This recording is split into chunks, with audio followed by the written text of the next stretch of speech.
I'm throwing up the video on the haul truck. This is going to be chapter 36 or part 36.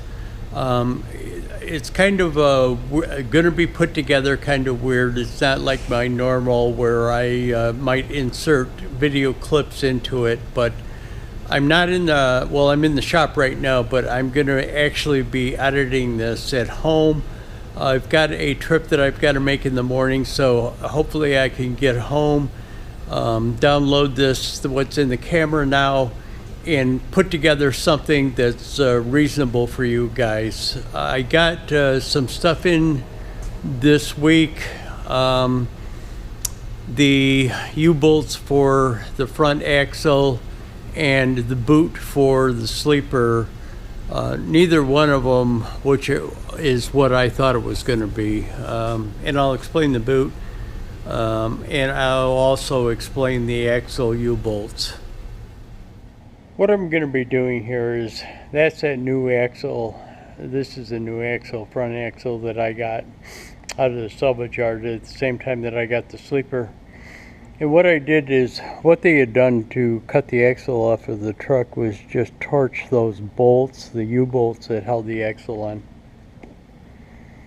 What I've been doing, I took an impact wrench and took the nuts off because for some reason the ends of those U-bolts were solid in there, and even though they had been cut off, probably 5 out of the 8, I was able to get the nuts off of that what was left of the U-bolt was so kind of fused into the axle from rusting crud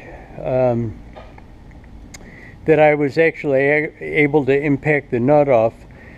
But the other 3, what I've got to do is cut it flush, because there's, of course, with a cutting torch, there's dross or slag on the back side of it, so it won't go through the hole. So what I'm going to do is just cut it off flush with a portaband, and then I can drive them through.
That was it.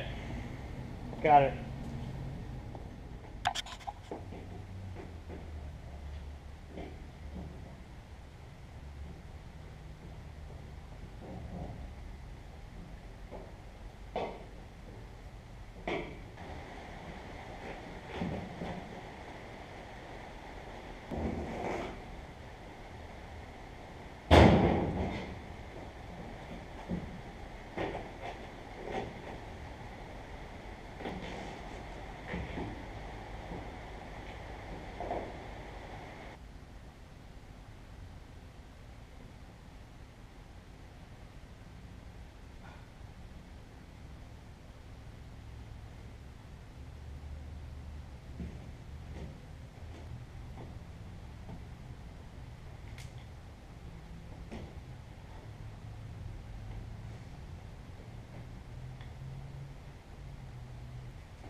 Gotta tell you, that does not feel like safety glass. So my first instinct is to cut that panel out below it, but I'm not going to do that yet. I'm going to just think about it for a little bit here before I go and just do that. I could cut it narrow to begin with and then expand it out if I had to, but let me just think about it a while before I start cutting that out. I'm inside of the cab here, and I've got the light, the underhood light, just sitting on top of the bunk. What I'm trying to figure out is how to access, get this inside cover off of it. It's not leather, it's probably vinyl, even though it doesn't feel like vinyl. But anyways, how to get it off. You know, I see these screws coming over here. What it is there are little caps, and there's screws with plastic grommets underneath them. So I'll take that off, but what my goal is to do is figure out how to, this weather stripping, this accordion type weather thing attaches to the inside of that cab, because it actually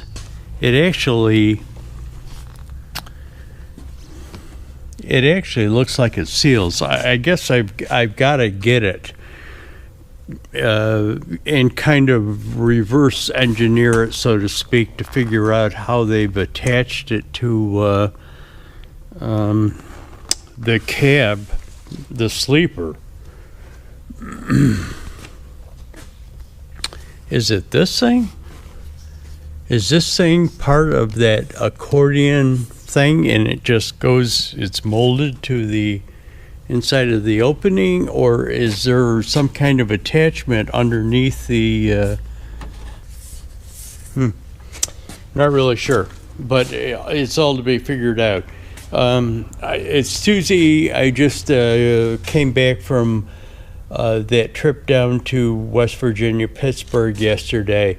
I have not gotten to the back to the Peterbilt dealer to figure out all of the wiring schematics, but I plan on doing that today. I've got a bunch of things to do today, but I kind of plan on doing that today.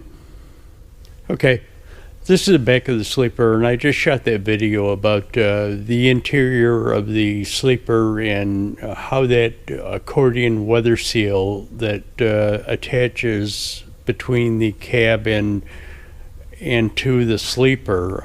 I'm kind of trying to figure out how it attaches to the sleeper. Again, probably what I'm going to have to do is go down to Peterbilt, get that thing, and kind of reverse engineer it to figure out how it attaches. But anyways, one of the reasons why I want to get that interior apart is because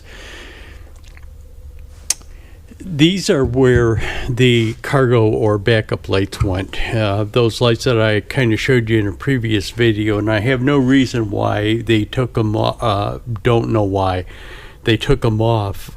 Cut the wires, took them off, and then threw them inside of the cab. But regardless of the fact, this one, I have seen the wire to it, but the other one, I think the wire has pulled back inside. So one of the other things that I have to do is get that interior apart so that I can refeed wires back in for these lights.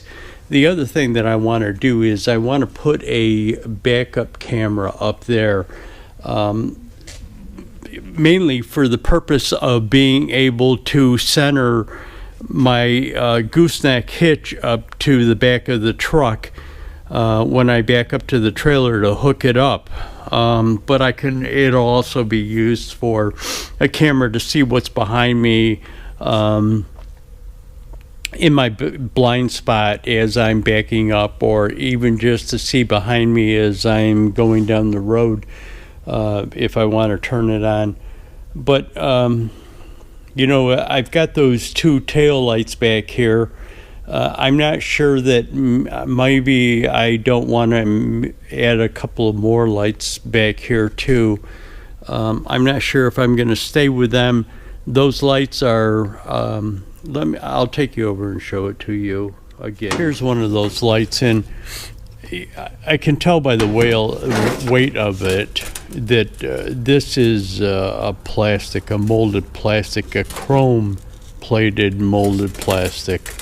But as you can see by the way that pitting, that's indicative of that plastic, that chromed plastic, and it doesn't rust. What it does is kind of, I don't know whether it's a difference between heating and cooling or what causes that, but it kind of flakes up a little bit on the chrome. So I'm not really sure that I want to stick with these things, or if I'll get new lights for that. But here's what I'm talking about, that wire that they cut off. I do have the other light for that too. Okay, I just came back from the Peterbilt dealer, and here is that wiring diagram. Now, he said that because he had to print it out on small sheets, that it would be hard to read, probably need a magnifying glass, but it's cool. Now, these first two pages, without getting into it with a magnifying glass, is probably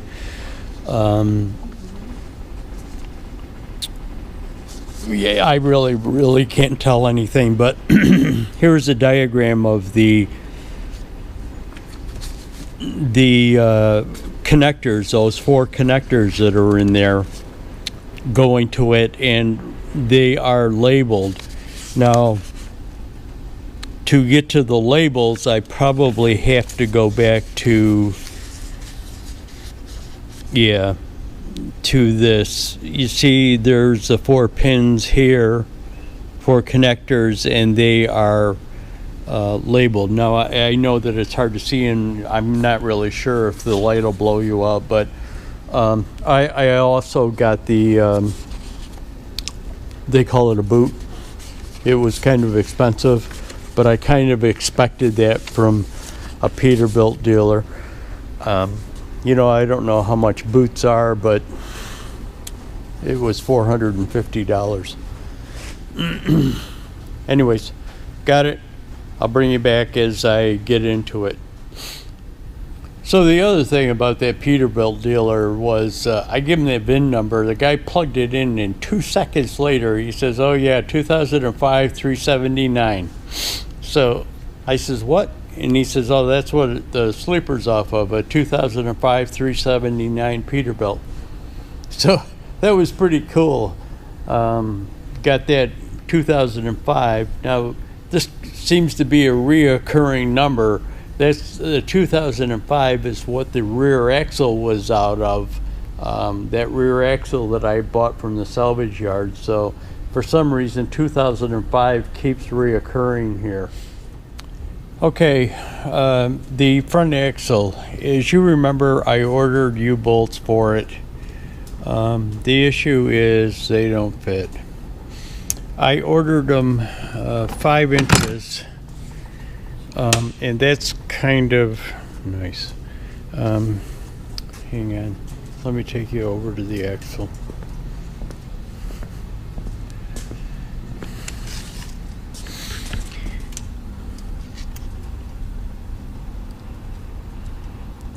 The spacing, actually they were 4 3/4. Let me look it up, but this thing is